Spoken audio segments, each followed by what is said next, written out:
Hey guys, good morning, welcome back our new blog. कैसे हैं आप सब? आई होप आप सब बहुत अच्छे होंगे और मैं भी अच्छी हूँ। तो आज की सुबह हो गई और सुबह काफी शानदार रही। उम्मीद करती हूँ कि आप सबकी भी सुबह बहुत अच्छे से हुई होगी और आप सबकी पढ़ाई भी बहुत अच्छे से चल रही होगी, क्योंकि आप सब भी तैयारी कर रहे हैं और एसएससी सीजीएल एग्जाम कंप्लीट हो चुके हैं। अब बारी है आरपीएफ की। तो आरपीएफ एग्जाम डेट भी डिक्लेयर हो चुकी है। 2 दिसंबर से 6 दिसंबर तक चलने वाले हैं आरपीएफ एसआई के एग्जाम, और आरपीएफ कांस्टेबल के एग्जाम वो चलेंगे जनवरी में। उनकी डेट भी डिक्लेयर है पर मुझे कंफर्म नहीं, इसलिए मैं शेयर नहीं कर रही हूँ। बात करते हैं आरपीएफ एसआई की। तो मेरी पढ़ाई काफी अच्छी चल रही थी और अभी भी चल रही है, पर इन्हीं बीच में मैं आ गई थी अपने मायके में, और यहाँ पर आने के बाद बहुत अच्छे से पढ़ाई नहीं हो पा रही, क्योंकि यहाँ आने के बाद रेगुलरिटी नहीं हो पाती और बीच बीच में जैसे आपका टाइम टेबल आप सेट करते हो तो वो उसमें डिस्टर्ब हो जाता है। क्योंकि यहाँ मैं आई हूँ पूरा 1 साल बाद, मतलब मैं करीब जनवरी की समथिंग आई थी और मैं अभी आ गई हूँ अक्टूबर में। तो मतलब ये मैं 1 साल का ही लेके चल रही हूँ, क्योंकि 1 साल बाद मेरा आना हुआ है यहाँ पे। तो काफी लोगों से मिलना भी हो जाता है, काफी लोगों से बातें भी करने लगते हैं, कभी घर में जो एक्टिविटीज हो रही है उन सबको देखने लगते हैं। तो ये सारी चीजों के बीच बहुत अच्छे से पढ़ाई करना मुश्किल है मेरे लिए।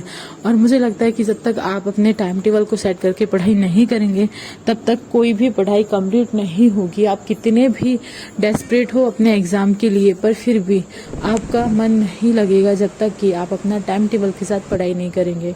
तो वैसी सिचुएशन हो रही है मेरी, क्योंकि यहाँ आने के बाद बहुत सारी चीजें बदल गई हैं, मतलब टाइम टेबल से लेके और भी काफी कुछ। क्योंकि यहाँ आने के बाद टाइम, खाने का टाइम अलग है, बाकी चीजों का टाइम अलग है, सुबह उठने का टाइम भी चेंज हो जाता है, क्योंकि वहां पर हम काफी जल्दी उठते हैं, सुबह 4 बजे उठ के अपनी स्टडी कर लेते हैं। लेकिन यहाँ आने के बाद उतना टाइम नहीं मिल पा रहा है। वैसे देखा जाए तो मेरी जाने का टाइम भी हो गया और मुझे काफी यहाँ पे आए हुए 8 दिन हो चुके हैं, क्योंकि नाना जी मेरे ऑफ हुए थे, वहाँ 13वीं में गए, उसके बाद अपने मायके में आके रुकी और यहाँ पे मुझे आने जाने के मेरा प्रॉपर 8 दिन हो गए। बस 2 दिन की बात और है, उसके बाद मुझे वापस जाना होगा, क्योंकि मुझे बिल्कुल भी अपनी पढ़ाई को लेके ऐसे नहीं करना है कि बीच बीच में गैप करते रहो, और ऐसे करते रहूंगी तो फिर कंप्लीट हो ही नहीं पाएगी। इसलिए मेरा रिटर्न बहुत जल्दी होगा और अपनी स्टडी को लेके मैं पूरा डेस्परेट हूँ। तो मुझे लगता है कि मैं जल्दी पहुंचूं और अपना टाइम टेबल रीस्टार्ट करूं, क्योंकि बहुत ही टाइम वेस्ट हो रहा है। क्योंकि अगर आपका एक दिन भी पढ़ाई अच्छे से नहीं हो रही है तो वो आपका टाइम वेस्ट ही है। तो ये सारी चीजें तो लाइफ में चलती रहती है, और जब आपकी लाइफ में कोई प्रॉब्लम आती है तो उसको मतलब आपको हैंडल करना ही होता है। आपके पास सिचुएशन ऐसी हो जाती है कि आपको जो है वही करना पड़ता है। मुझे भी यही था, मुझे आना पड़ा और मैं आई। अब मुझे जल्दी जाके अपनी स्टडी स्टार्ट करनी है। और मैंने तो ये सोचा था अभी तक कि आरपीएफ का एग्जाम होगा लगभग जनवरी में, लेकिन वो दिसंबर में ही आ गया।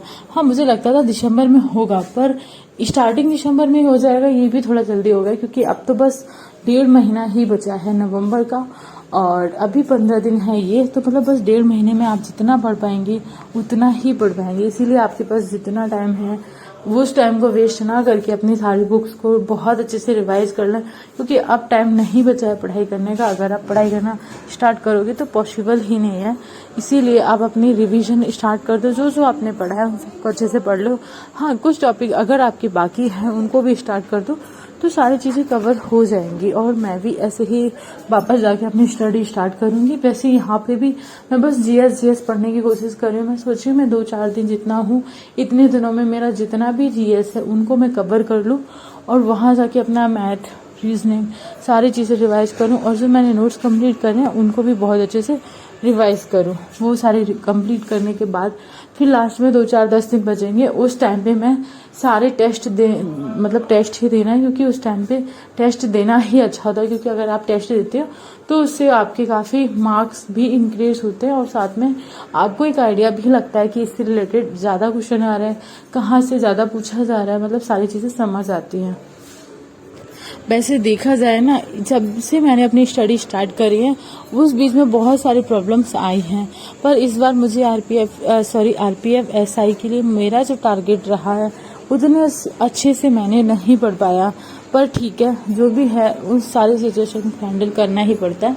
अभी जितना बचा है टाइम उसको मैं बिल्कुल भी मतलब वेस्ट नहीं करना चाहती, इसलिए मैं बहुत जल्दी मतलब मैं जब भी मायके आई हूँ और मैं हमेशा कम से कम 15, 20, 25 या 1 महीने तक रुकी हूँ।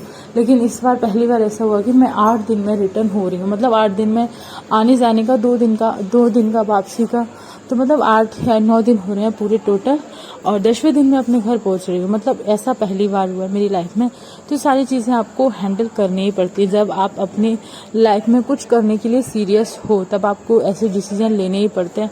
क्योंकि यहाँ आने के बाद ऐसा फीलिंग्स आती है कि थोड़ा दिन और रुक लूँ, क्योंकि मम्मी पापा के साथ रहने में भी अच्छा लगता है। सारे लोग मिलते हैं, भाई है, बहन है, भाभी, सबसे मिलके अच्छा लगता है।